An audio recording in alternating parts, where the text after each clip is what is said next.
House of X issue 3 heads 1 month into the past, where Xavier asks Moira and Eric if he has their total commitment to what's about to happen. They say they are ready, and Eric stops Charles, saying whatever has been between them over the years, all the disagreements and anger, that ends today. Donning his helmet, Xavier puts out his message to the entire world, saying in the coming days, knowledge of the mutant drug will be released, a drug that will help prevent and cure most diseases and problems with mankind. He says in the past it would have been a gift, something he would have freely given out, but that was a dream of his, one of harmony between man and mutant. But that dream was a lie, and since mutants can't have peace with humans, there will be no gift. Instead, humans will need to pay for the cure, and in return, the mutants want 2 things. The first is to be accepted as a nation state of Krakoa, one that will go through all the proper channels in the UN to become a sovereign nation. And secondly, all mutants are granted Krakoan citizenship from birth, and any citizen can be given amnesty, meaning those prosecuted under human laws can override them and be judged by mutant law. Xavier says that these demands are non-negotiable, and if humans begin to wonder who these mutants are to tell them what to do, they must remember that mutants are the future, an evolutionary inevitability, and while mankind slept, the world changed around them. In the present, the first meeting of the Krakoan Council begins, starting with their first task, the judgment of Victor Creed. Victor is summoned up from the ground by Krakoa, demanding to know what is happening. Eric tells him that he will be judged by their laws, though they will be new and different from man's law.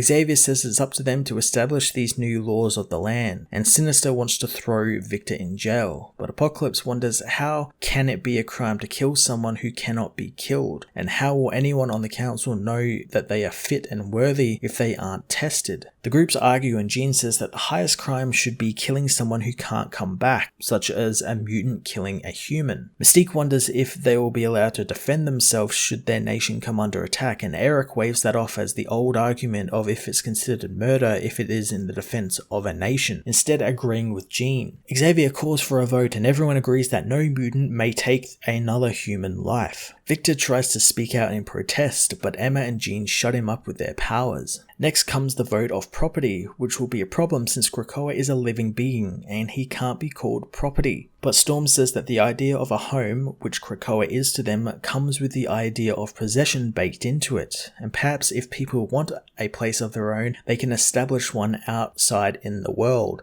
since no one has said that they need to run from the world. Paris agrees with Cypher, saying that this place is an Eden and sacred to them, so there is honor in lifting it up. Everyone agrees, but Mystique wonders what the most religious out of them has to say, so Nightcrawler reminds them that God told them to go forth and replenish and be fruitful, which means they need to make more mutants. Xavier agrees, saying that what they have here isn't perfect, but it's a start, and now they have the first laws of their nation. Now they all need to decide what to do with Victor, and if they think he deserves one last chance, or if he should be served as an example that no one is above mutant law. Eric says that he gave Victor strict instructions on his mission to the human world to not harm humans, and he disobeyed them, so he needs to be taught a lesson. Apocalypse and the others agree, but Victor isn't taking any of this, saying that he's making a list of all the mutants there and their kids and their kids' kids, and he will hunt them all down to extinction. Krakoa subdues Victor with its vines as Xavier says that he has been found guilty, and now he is sentenced not to death, but to stasis forever, where he will be kept alive but immobile. As Victor is dragged into the dark pit, Xavier says that one day he might have the opportunity to redeem himself, but until then, he is exiled. As the business finish up, he knows what he has done is distasteful, but he tells the others it's the business of running a nation. Leaving the council room, the mutants go and join their family in a huge party, where the X-Men rejoice in their new nation, and friend and foe put aside their differences and share a beer with one another. Charles and Eric meanwhile watch over the colourful fireworks display, looking over what they have made. House of X issue 6 was an utterly fantastic finale to this part of the series, and what a more perfect way to end it than having the X-Men set up their own laws of the land and deal out punishment to Sabretooth, a character who I wasn't sure was going to come back in this book at all, but it's great that he was like the first one to be judged. Again, it was more culty than many want to believe, with the implication of stuff like mutant orgies on their private islands, and also Storm talking about setting up other places around the world that they can call home. Kinda like setting up churches everywhere, sort of stops for the mutants to go to. The ending pages were really quite something though. It was great seeing the X-Men celebrating with their people, and people who were once enemies getting together as friends. Although I'm not sure how I feel about Wolverine sharing a beer with Gorgon, since Logan absolutely hates that guy, and I don't know whether like them coming together would warrant them two not fighting. It's very strange that Hickman chose those two characters to represent between the friend and foe, putting each of their differences aside. This was pretty much the perfect cap off to this part of the series, and I can't wait to see how Powers finishes up next week. I'm going to give this issue a 10 out of 10.